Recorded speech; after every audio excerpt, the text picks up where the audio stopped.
Assalamualaikum warahmatullahi wabarakatuh.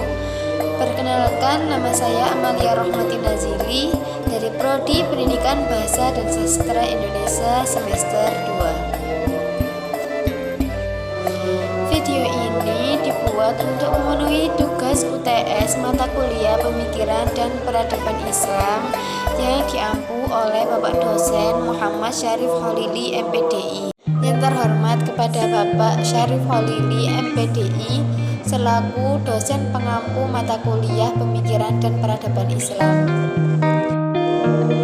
Di video ini saya memilih soal nomor 2, yaitu Rasulullah hijrah ke Madinah setelah 23 tahun berdakwah di Mekah dan hanya menghasilkan sedikit pengikut yang diiringi dengan tantangan dan siksaan dari kaum kafir Quraisy.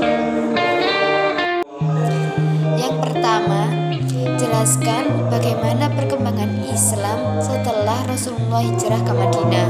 Yang kedua, jelaskan apa hikmah hijrah kaum muslimin di masa sekarang ini dan apa yang harus diteladani dari peristiwa hijrah tersebut.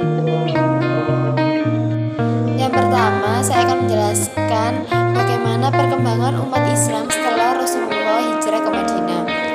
Nabi Muhammad melakukan hijrah dari Mekah ke Madinah sebagai langkah awal strategis bagi kebangkitan Islam dan umat Islam.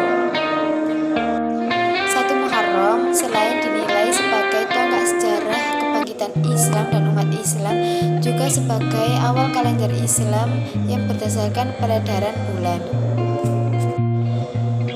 Agama Islam yang lahir di Mekah namun lebih berkembang setelah hijrah ke Madinah. Setelah Nabi hijrah di Madinah, banyak faktor yang menyebabkan umat Islam dapat bertahan dan berkembang sampai kurun waktu ini. Antara lain karena umatnya secara fundamental bersikukuh pada pondasi Al-Quran dan hadis Nabi Muhammad SAW. Selain itu, babak baru dalam sejarah Islam pun dimulai. Nabi Muhammad tidak hanya menjadi kepala agama, tetapi juga sebagai kepala negara, dan hal yang buruk mulai berkurang setelah Rasulullah berhijrah. Yang kedua, jelaskan apa hikmah hijrah kaum muslimin di masa sekarang ini dan apa yang diteladani dari peristiwa hijrah tersebut. Hikmah dari hijrah yaitu 1. Menegaskan bahwa orang-orang yang beriman, berjihad, dan berhijrah di jalan Allah pada hakikatnya adalah orang yang mendapat rahmat dan ampunan dari Allah secara sempurna. Yang kedua, berhijrah dari kekufuran yang didasari iman yang benar kepada Allah akan diberi kemerdekaan dan kelapangan rezeki. Yang ketiga, berhijrah pada hakikatnya merupakan langkah strategis untuk membela dan menegakkan nilai-nilai tauhid kepada Allah serta membersihkan dunia dari kejahatan dan kezaliman.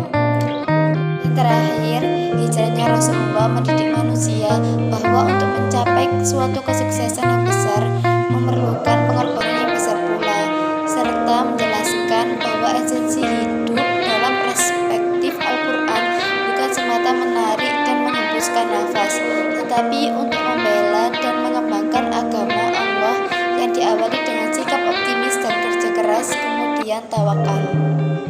Peristiwa yang dapat diteladani dari hijrahnya Rasulullah yaitu hendaknya selalu berusaha mengubah kemungkaran sekuat tenaga, dan jika tidak mampu maka hendaknya meninggalkan tempat kemungkaran itu dan tidak berdiam di tempat kemungkaran atau kemaksiatan tersebut. Selanjutnya, meneladani usaha yang dilakukan oleh Rasulullah yang selalu mencoba berbagai inovasi baru dalam dakwahnya. Yang terakhir, yaitu meneladani sifat sebagai pemimpin bahwa Rasulullah sangat memikirkan masyarakatnya. Segala cara beliau usahakan agar para sahabatnya tidak disiksa dan diprovokasi